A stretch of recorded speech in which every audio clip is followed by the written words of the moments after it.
For full episodes of the Diverse Mentality podcast, check the links in the description below. The full video version is available on the main channel, and the audio version is available on your favorite streaming platforms such as Spotify, Apple Podcasts, and more. Styles P, this is what's interesting. Styles P was doing an interview with a show with it's called Big Face Gary's Show, and they were arguing about the best MC. And Styles P, he said Biggie is the greatest MC that has ever existed. Then the host basically, rebutted that and said Jay-Z is one of those. Styles P, in response, said something interesting. He said, I'm going to give you why. The evolution from each of those three's first album to second, big wins on the evolution tip. I don't say either one of them albums got better because each one of those MCs, I respected their second album as much as their first, which made me fall in love with them as a fan. As an MC to go solid, they did it again. I know it's real. I know what's going on.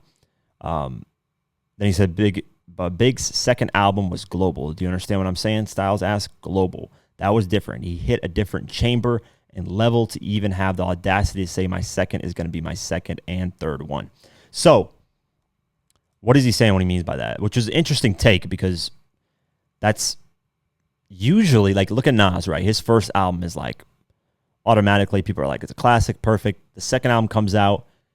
Now, it was a great album, but was it what the first album was? Then you got Jay-Z with his first album. Then the second, people were like, usually artists, when it comes to their first album, that's their first impression. So they usually have the best first impression, most artists. 50 had it the worst because he had the best sales too, and it was insane. Like, to top that in sales, he could never top that again, which is, to sell 14 million records, to try to top that is impossible. But a lot of these artists, they had better selling albums down the line, so they didn't really have to worry about sales. You had Jay-Z dropping Reasonable Doubt and then In My Lifetime Volume 1. I'm not saying all, most would say Reasonable Doubt is the better Jay-Z album. And then you have Nas with Illmatic, and then It Was Written. Most people say Illmatic is the best Nas album. Now, what Styles P is saying is Biggie tapped into a whole different level on his second album, and they went global. Now, the global argument, I'm gonna say the global argument is because he died, and then that skyrocketed the album. After his death, with the beef that was going on around that time, Pac dying, then him dying a couple months later, I'll give that global aspect more to the fact that he passed away.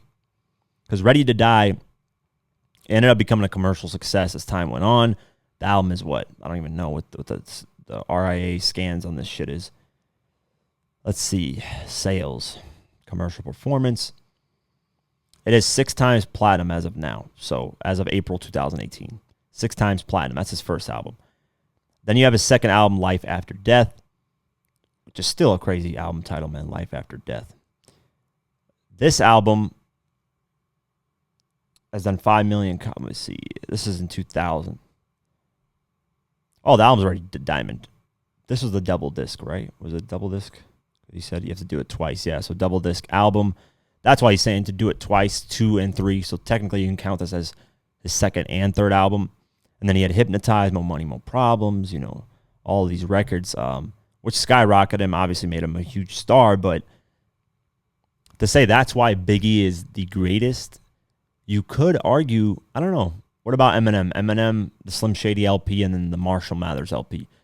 Some people can argue that the Marshall Mathers LP is better than Slim Shady LP. I know a lot of people that like Marshall Mathers LP more than Slim Shady LP.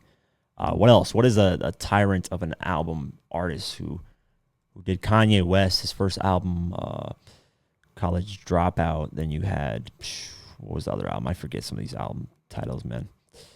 Too many fucking albums to remember sometimes.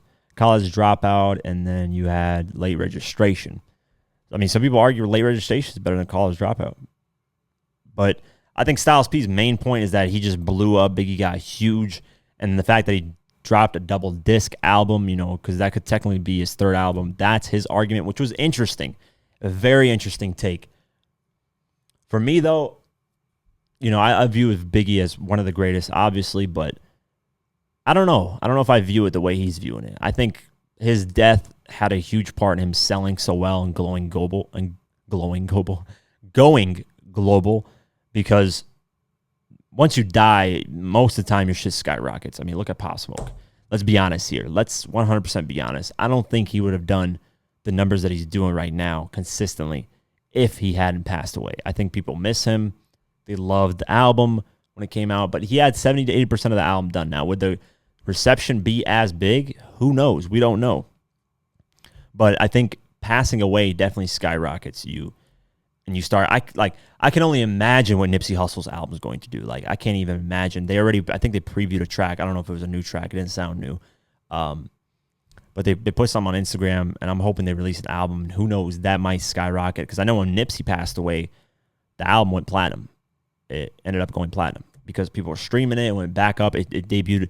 It didn't even debut at number 1. It debuted at number 4, and then when he passed, it skyrocketed to number 1. So now he has a number 1 album because of his passing. So the same thing applies to Biggie, you know. And we hold Tupac and Biggie to this crazy standard because they passed away in their prime. Like we never got a chance to witness them release more albums. They might have fell off. You don't know. I'm not saying fell off to the point where they're just complete garbage, but maybe maybe the third album wouldn't hit like the first 2, 3, whatever the fuck.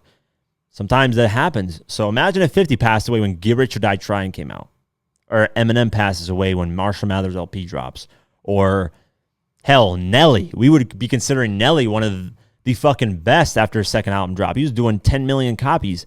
He did 6 million on the first, and I think 10 million on the first, 6 million on the second. That's huge numbers. A lot of rappers, man, you could consider, hey, if they passed away at this time, they would be considered the greatest of all time. So Biggie and Pac just passed away in their prime. So that's why people hold them to this standard, which they have amazing music, don't get me wrong, but I think if they wouldn't have passed away, would we really, really hold them to that huge, insane standard that we do right now? Probably. I mean, Tupac was talented. I think he would have got into acting. Biggie was talented. He definitely would have got into more of the business side of things, I think. And we don't know. We don't know. Look at, for example, look at 50's career. Starts out in music, dominates. First album, 14 million. Second album, 11 million. Then slowly starts to fall off musically. Gets into business, starts doing, vitamin water, clothing, video games, all this crazy shit. Succeeds in there. But the music, people really, they're not really checking for 50's music like that anymore. So that's my point, is like if Biggie got older, maybe he would have released, a dud album. And people would have been like, you know what, we're kind of off Biggie right now.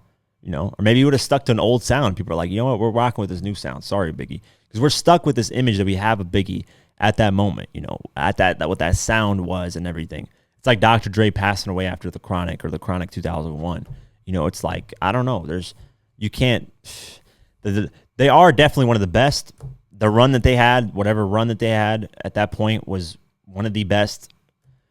But even Snoop Dogg, I remember him saying, I think it was Snoop Dogg. I don't remember who, but it was somebody saying that Tupac really wasn't that big when he was alive. Like, he wasn't that huge, mega superstar that we view him now. Like, he wasn't this huge blockbuster hit selling millions upon millions and just doing crazy numbers. And no, he was big. Don't get me wrong. He was a huge artist. But once he died, it was just like, yo, we're going to put him on this pedestal, Mount Rushmore. He's the greatest. And, that's not realistic. It's like Eazy-E passing away too. People, Eazy had a great business mind. I know he would have got into business easily. But I like his take though. Nobody's ever said that about Biggie. Like the way he said it, saying, hey, nobody had that 1-2 album punch that was as good as Biggie. That's a good argument. That's a good argument to argue that it's one of your best MCs. But you can't say he's the best of all time because he only has 2 albums. That's not fair to Jay-Z. That's not fair to, a lot of artists. But if you really look at it, if you were to say, hey, the first 2 Jay-Z albums, if you were to die after those first two, would you consider him one of the best ever? Probably. We probably put him on the pedestal and be like, yo, even though he's alive, we still put him on that pedestal. Nas, if he died after those first 2, who had the better, what's the word I'm looking for? The better progression after the first 2 albums, or after album 1 and then album 2, who had the better progress? That's really what the question is. And it's obviously, to Styles P, it's Biggie. I mean, I don't know who to argue. I think Eminem had a really good progression with the albums. I think 50 shit. People say The Massacre is not as good as Get Rich or Die Trying. But if you really look at it, Get Rich or Die, I mean, The Massacre is basically the game's How We Do, Hate or Love It. That's 50 shit. That was supposed to be The Massacre. He just gave it to Game. Had Game not been there, that would have been on the album. Imagine having Candy Shop just a little bit, Hate or Love It, How We Do, Disco Inferno. Bro, he would have been having more hits than on Get Rich or Die Trying, which that means you topped the album, really. I mean, sonically would have been better, too. There's a few records he could have took off The Massacre, but hell of a run, too, man. Get Rich or Die Trying and The Massacre. I don't know how anybody can consider The Massacre whack. But it's a great discussion, man. I like when people talk about these type of things. It's an interesting take on things.